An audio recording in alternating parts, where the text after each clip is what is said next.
आइए, सुनिए, देखिए, समझिए सनातन सत्य। जैसी दृष्टि वैसी सृष्टि, दृष्टि विज्ञान। कुदरत, कुदरती रचना एवं कुदरत के कानून से शाश्वत सुख की प्राप्ति।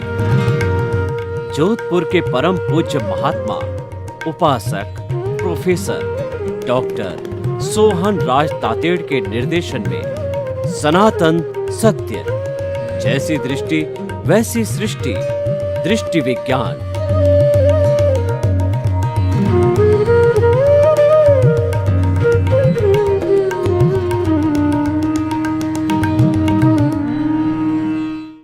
भाई और बहनों, मातृशक्ति को समाधान, मातृशक्ति को नमन, सर्व समाधान अनेकांत में आज का हमारा विषय।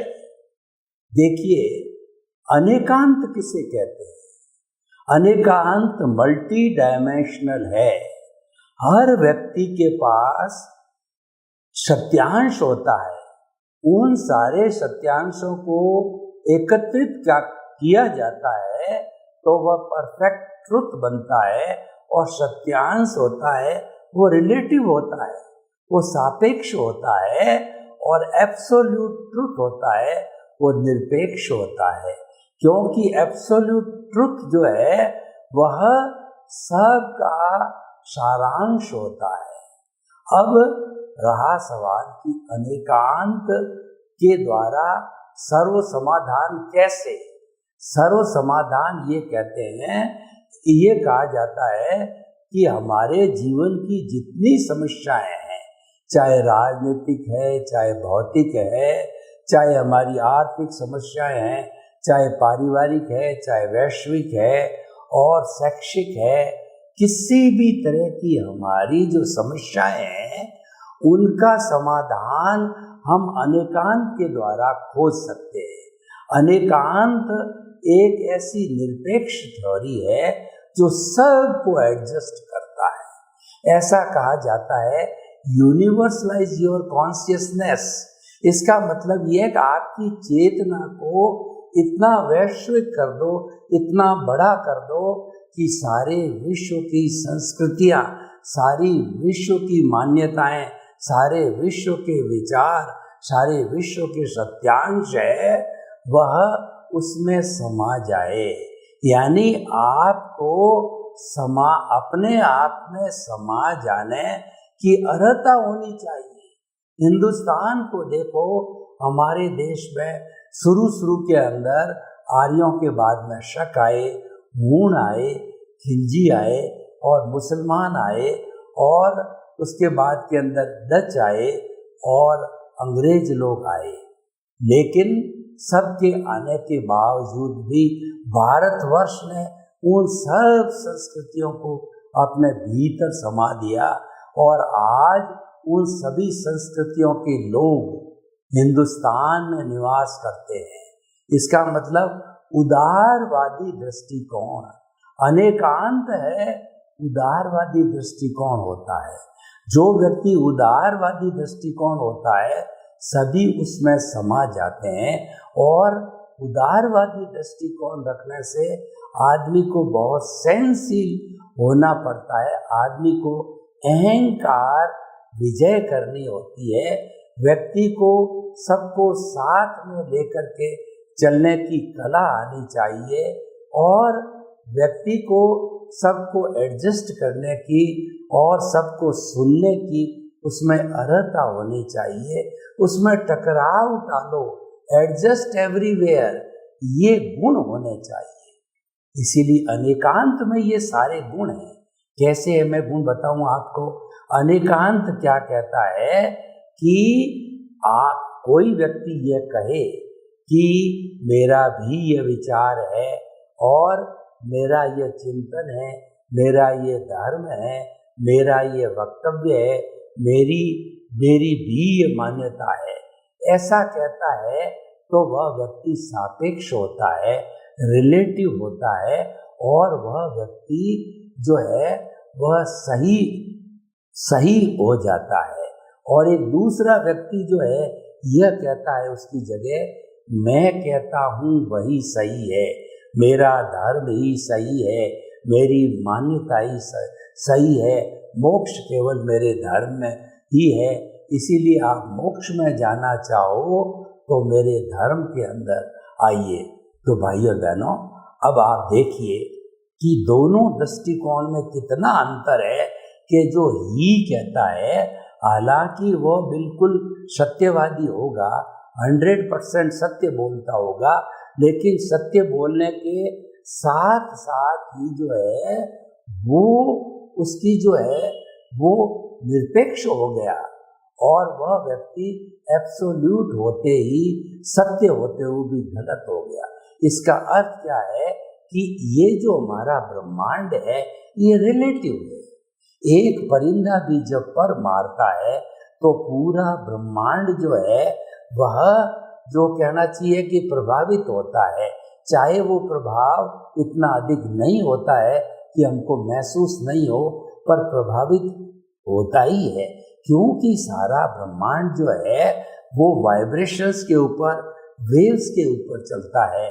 जिन लोगों ने वेव थ्योरी पढ़ी है, यानी कि जिन्होंने जो है वेवलेंथ, फ्रीक्वेंसी और जो है उसके बाद के अंदर cos theta, sine theta, sinusoidal wave इत्यादि पढ़ा है, जानते हैं, इस पर कार्य किया है और कर रहे हैं, वो अच्छी तरह से जानते हैं कि हम जो बोलते हैं उसकी सबकी वेव्स बनती है और वो वेव्स जो है बाद में उसी के आधार पर जो है हमारे मोबाइल के अंदर, टीवी में, सैटेलाइट के ऊपर और जो है सभी तरह के जितने हमारे यंत्र है या हमारे सोशल मीडिया है उस पर वो चीज़ें आती है, ऑडियो आता है, वीडियो आता है, भाषण आता है, फोटो आता है, इत्यादि इत्यादि। तो कहने का मतलब ये क्यों आता है, ये सापेक्षता की थ्योरी से आता है और हमारा अनेकांतवाद है वह जो है थ्योरी ऑफ नॉन एब्सोल्यूटिज्म है, यानी वह भी रिलेटिव थ्योरी को सपोर्ट करता है। और जब सारी रिलेटिव थ्योरी इकट्ठी हो जाती है तब वो एब्सोल्यूट ट्रुथ कहलाता है और ऐसा एब्सोल्यूट ट्रुथ का जानने वाला इस औदारिक शरीर के अंदर भगवान कहलाता है और वह जो है केवल ज्ञानी होता है, यानी ओनली नॉलेज होता उसके पास में और वो एब्सोल्यूट ट्रुथ का वो जानने वाला है। लेकिन वो एब्सोल्यूट ट्रुथ का जानने वाला कभी भी ये थोपता नहीं है कि जो है एब्सोल्यूट ट्रुथ को मैं ही जानता हूँ, वह अपने मुंह से ये कभी नहीं कहता है। तो हमारी अनेकांतवाद की जो थ्योरी है ये सबको साथ लेकर के चलने की है, इसी कारण से सब जो है समाधान इसके अंदर हो जाते हैं। उदाहरण के तौर पर देखिए कि हम लोग समाज में जीते हैं, मनुष्य एक सामाजिक प्राणी है, समाज में उसकी पहचान होती है, समाज में ही वह काम करता है और समाज ही उसको पद प्रतिष्ठा देता है। तो समाज में बहुत से लोग रहते हैं। आज विश्व के अंदर 8 अरब की जनसंख्या है और मुंडे मुंडे मतिर भिन्ना, हर एक की अलग अलग सोच होती है। अगर किसी दूसरे की सोच को हम स्वीकार न करें और इसका अर्थ ये हुआ कि हम उसके अस्तित्व को स्वीकार नहीं करते हैं और उसके अस्तित्व को स्वीकार नहीं किया जाता है, इसका मतलब हमारा अस्तित्व कुछ नहीं है, वह अस्तित्व गौण हो गया। जब आप दूसरे के अस्तित्व को नकारते हो तो इसका अर्थ यह है कि आपका कोई अस्तित्व नहीं। दूसरे के अस्तित्व को नकारने का अर्थ यह है किसी प्राणी की हिंसा करना, उसको मारना, प्रताड़ना देना, दुख देना, कष्ट देना, यह दूसरे के अस्तित्व का हनन होता है। तो निश्चित मानिए कि आपका भी वही हाल होने वाला है। और जो व्यक्ति अहिंसावादी होता है वह परस्पर दो जीवानाम, वो परस्पर जो है सहयोग देना और लेना, परस्पर के अस्तित्व को स्वीकार करना, यानी अपना अस्तित्व मेंटेन करते हुए दूसरे के अस्तित्व को स्वीकार करना सही मायने में अनेकांतवाद है। आज हम जिस समाज में जीते हैं, क्या अकेला व्यक्ति समाज चला सकता है? सब मिलकर के समाज चलाते हैं कि फूड ग्रेन्स उगाने वाला हमको फूड ग्रेन्स देता है, सब्जी उगाने वाले से सब्जी आती है, कपड़ा बुनने वाले से कपड़ा आता है, और हमारे जो और आवश्यकताएं रोटी, कपड़ा, मकान, शिक्षा, चिकित्सा, वो सारी मूलभूत आवश्यकताएं अलग अलग क्षेत्र के लोग अलग अलग किस्म की जो वैरायटी रखते हुए हमारी आवश्यकताओं की पूर्ति करते हैं। ये क्या है? ये थ्योरी ऑफ रिलेटिविटी है, ये शादवाद है, और यही अनेकांत है। अनेकांत ये कहता है कि सबके अस्तित्व को स्वीकार करो और हर एक के पास में सत्यांश है, उसका आदर करो।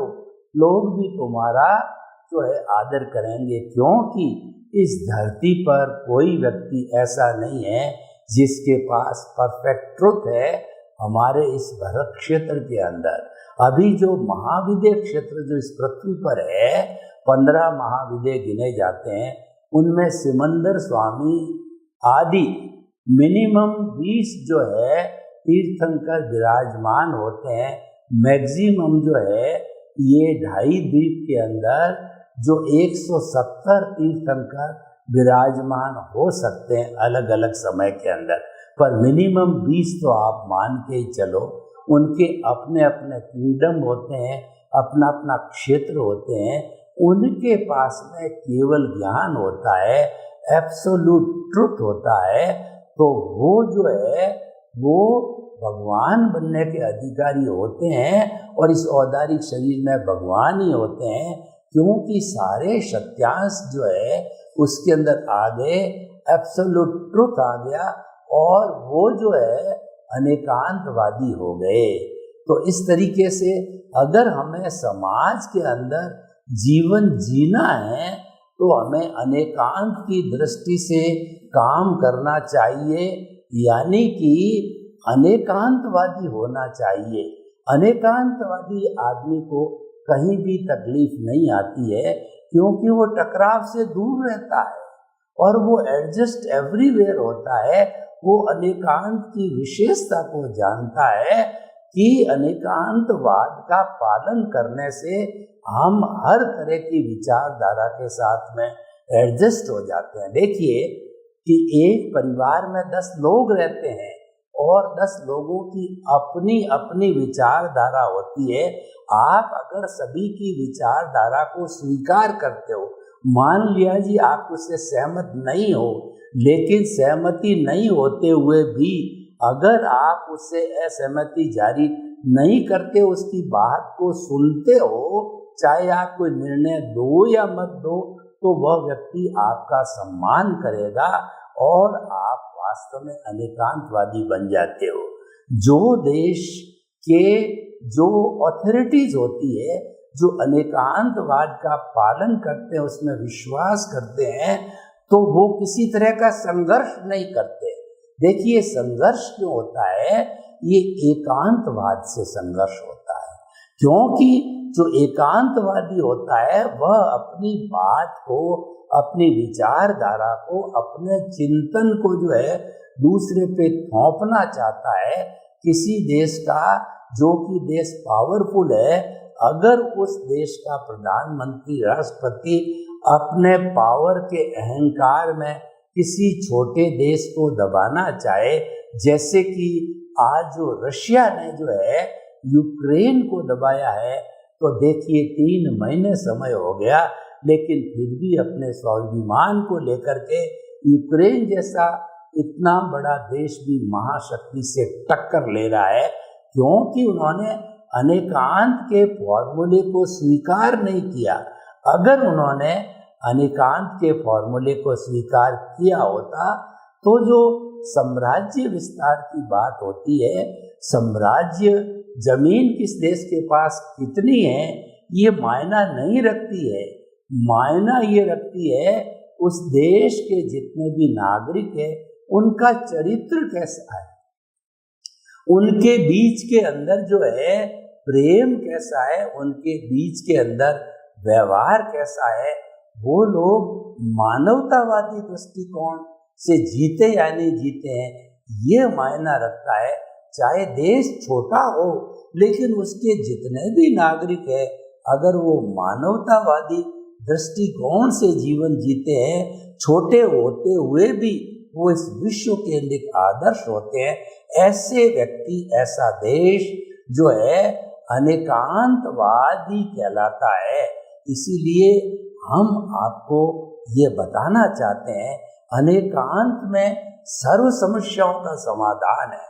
आप कोई भी समस्या लीजिए, जैसे उदाहरण के तौर पर हम गृहस्थी हैं, हमारे घर के अंदर कमाने वाला एक व्यक्ति है और खाने वाले 5 व्यक्ति है, तो हम किस तरीके से अपना भरण पोषण करें, उसके लिए अनेकांत की थ्योरी की एप्लीकेशन करो कि 5 जो आपके परिवार के सदस्य है उनसे बातचीत करो कि हमारा जो इतना हमारे पास में आमदनी, इतने रिसोर्सेज है, तो हम उसका बांट करके उपयोग करें।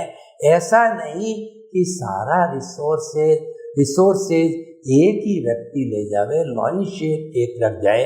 जब जितनी हमारे पास आमदनी है उसको 5 बराबर भागों में बांट दिया तो किसको क्या तकलीफ हो सकती है? तकलीफ कब होती है? ये अनेकांतवाद का दृष्टिकोण है। तकलीफ कब होती है? एक व्यक्ति जो है वो 4 लोगों का हिस्सा खुद ले लेता है और पीछे एक व्यक्ति का हिस्सा छोड़ता है, तो ये अहंकार की प्रवृत्ति है, ये एकांतवाद की प्रवृत्ति है, ये पक्षपात की है। जहाँ पर एकांतवाद होगा वहाँ पक्षपात होगा, वहाँ प्रतिक्रिया होगी, वहाँ टकराव होगा। जहाँ अनेकांत होगा वहाँ टकराव नहीं होगा, वहाँ प्रेम होगा और वहाँ पे एडजस्ट एवरीवेयर होगा, क्योंकि सबके साथ समानता का व्यवहार है। अगर हम सभी पूरे समाज में, देश में या परिवार के अंदर समानता का व्यवहार करें तो किसी को क्या तकलीफ होगी? क्योंकि जितने सदस्य हैं सभी चाहते हैं कि मुझे तो मेरा हिस्सा मिल जाए, जितना भी मुझे हो वो मेरा मिल जाए। उसको मिल जाता है तो क्या तकलीफ है? कोई तकलीफ नहीं है। तो अनेकांत की थ्योरी है, किसी भी एंगल को देखिए कहीं पर भी टकराव पैदा नहीं करती है, क्योंकि वो जितने भी लोगों के बीच में सत्यांश है सबको सुनता है, सबको एक्सेप्ट करता है, सबको मान्यता देता है, क्योंकि अनेकांतवाद जानता है कि परफेक्ट ट्रुथ इस भरत क्षेत्र में किसी के पास भी नहीं है, क्योंकि परफेक्ट ट्रुथ का मालिक होता है वो केवल ज्ञानी होता है। और अब यहाँ पर कोई केवल ज्ञानी नहीं है। भगवान महावीर के समय यानी 2500 साल या उनके निर्वाण के लगभग 20 साल के बाद के अंदर केवल ज्ञान लुप्त हो गया था। जम्बू स्वामी ने बताते हैं कि केवल ज्ञान के ताले लगा दिए थे। तभी से 14 पुरुधारी, 10 पुरुधारी, 8 पुरुधारी, 1 पुरुधारी तक जो है विद्वान लोग तो काफी साधु हुए हैं, लेकिन केवली कोई नहीं हुआ है। तो इसीलिए क्योंकि केवली होता है वो अनेकांतवादी होता है, और बाकी जो है वो कुछ परसेंटेज के अंदर जो है एकांतवाद आ जाता है। एकांतवाद राग द्वेष से पोषित होता है, अनेकांतवाद है वो समभाव से पोषित होता है। ये बेसिक डिफरेंस है, दोनों की दिशाएं अलग अलग है। जो राग द्वेष से जुड़ा हुआ है वह एकांतवाद है। I like it, I dislike it, ये मेरे साथ रहना चाहिए, ये मेरे साथ नहीं रहना चाहिए, यह राग द्वेष की बात होती है। वहाँ एकांतवाद होता है, और जहाँ एकांतवाद होता है वहाँ अनेकांतवाद टिक नहीं सकता। ये दोनों विरोधी ध्रुव है। तो इसीलिए जो है हमें अपने जीवन के अंदर अनेकांत को अपनाना चाहिए। हमारे जीवन के अंदर कोई भी समस्या जो अनेकांतवाद को जो है अपनाने से पैदा नहीं हो सकती। उदाहरण के तौर पर देखिए कि जो है हम जिस देश के अंदर निवास करते हैं, इस देश में अलग अलग जातियों के लोग होते हैं, अलग अलग धर्म के लोग होते हैं, अलग अलग विचारधारा के लोग होते हैं। अगर हम सर्वधर्म समभाव करें, हर एक के धर्म का हम जो है उचित आदर करें, तो ऐसी स्थिति के अंदर किसी को क्या तकलीफ हो सकती है, क्योंकि सभी जानते हैं कि सभी धर्मों के लोग, सभी विचारधारा के लोगों से मिलकर के हमारा भारत देश बना है। भारत के लिए कहा जाता है कि जो अनेक जो है वो विविधता के अंदर एकता है, यूनिटी एमोंग डाइवर्सिटी वाला देश है। यह कई रंगों वाला देश है, कई धर्मों का, कई विचारधाराओं का और कई आइडियोलॉजी वाला और कई जातियों वाला देश है। लेकिन अनेकांतवाद के कारण भारतवर्ष के अंदर शांति हर क्षण बनी हुई रहती है, बैलेंस हो जाता है। अनेकांतवाद है जीवन में संतुलन पैदा करता है, देश में, समाज में, सब में संतुलन पैदा करता है। इसीलिए हमें अनेकांत को अपनाना चाहिए। देखिए कि हम जो है वो कोई भी आपस के अंदर एक फैक्ट्री के अंदर काम करने वाले लोग होते हैं, अलग अलग पोस्ट होती है, अलग अलग कार्य होता है, तो वो अपने अपनी पोस्ट के अनुरूप कार्य करते हैं।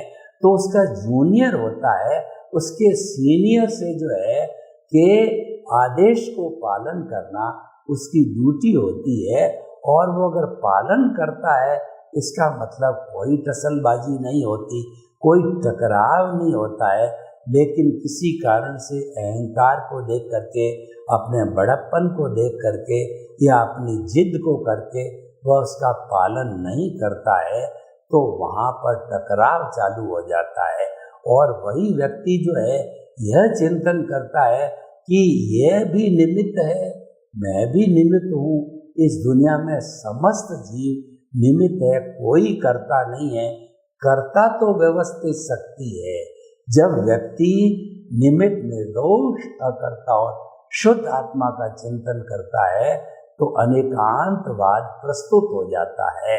आप अपने आप को किसी भी कार्य का कर्ता नहीं माने और दुनिया में किसी भी आदमी को कार्य का कर्ता नहीं माने, मात्र निमित्त माने, तो जो है आपकी कोई रिस्पॉन्सिबिलिटी नहीं रहती है, आप प्रसन्न हो सकते हो। और जो हमारी कुदरत है ये क्या कहती है कि जो है इस सारे जगत का पालन पोषण, भरण पोषण करने वाली मैं हूँ, यानी कर्ता केवल कुदरत है। कोई भी व्यक्ति संसार में जो है कर्ता नहीं बन सकता है। अगर वो कर्ता बनने की कोशिश करता है तो यह मिथ्या ज्ञान, मिथ्या दर्शन है। ये कुदरत का जो है फरमान होता है, तो व्यक्ति इसका पालन करता है, यानी वो अनेकांत का पालन करता है। कुदरत सही कहती है। तो जब हम अकर्ता बन जाते हैं तो निमित्त रह जाते हैं। तो निमित्त और अकर्ता, जो व्यक्ति निमित्त बनता है वो निर्दोष होता है। दुनिया में किसी व्यक्ति की कोई दोष नहीं होता है, क्योंकि उसको चलाने वाली कुदरत है। वो तो कुदरत ही उसको गवर्न करती है। इस पूरी सृष्टि की क्रिएटर, ऑपरेटर और डिस्ट्रॉयर कुदरत है। और इंसान तो इस सृष्टि का, कोई भी इंसान, कोई भी लिविंग बीइंग इस सृष्टि का जो है गेस्ट है, और जो है वो सफरर है, और उसके बाद में यूजर है। प्रकृति ने उस व्यक्ति को जो जन्म दिया है तो इस कंडीशन के साथ दिया है कि तुम जो है अपना, हमारे रिसोर्सेज है प्रकृति के, उसका उपयोग बड़े आराम से करो, और तुम्हारे जो कर्मों का बंधन है, पूर्व जन्म में जो करके आए हो उसका भुगतान तुम्हारी को करना है। उस दृष्टि से तुम सफरर हो तो उसको सफर करने के लिए संजोग में समय समय पर तुम्हारे उदय और प्रारब्ध के अनुरूप जुटाती रहूंगी। और तुम्हारा जितना आयुष्य कर्म है 60 साल 70 साल 80 साल, उतने वर्ष के तुम गेस्ट हो, फिर चले जाओगे, फिर दूसरा आएगा। तो इसीलिए व्यक्ति अपने कर्मों का भुगतान करता है। वो इस जो जगत रूपी रंग मंच पर अभिनय करता है, चला जाता है, फिर दूसरा आता है। आत्मा अजर अमर है, वह अनेकांत है। आत्मा को परमानेंट होने के कारण हम अनेकांत स्वरूपी कह सकते हैं। तो इस तरीके से अनेकांत सर्व समस्याओं का समाधान देने वाला है। सर्वे भवन्तु सुखिनः, सर्वे सन्तु निरामया। लोक के सब जीवों को सुख मिले, शांति मिले, आनंद मिले, प्रेम मिले, सौहार्द मिले और सभी हिल मिल करके हम इस जो है स्वर्ग को धरा पर उतार लाए। आपके प्रति मंगल कामना। ओम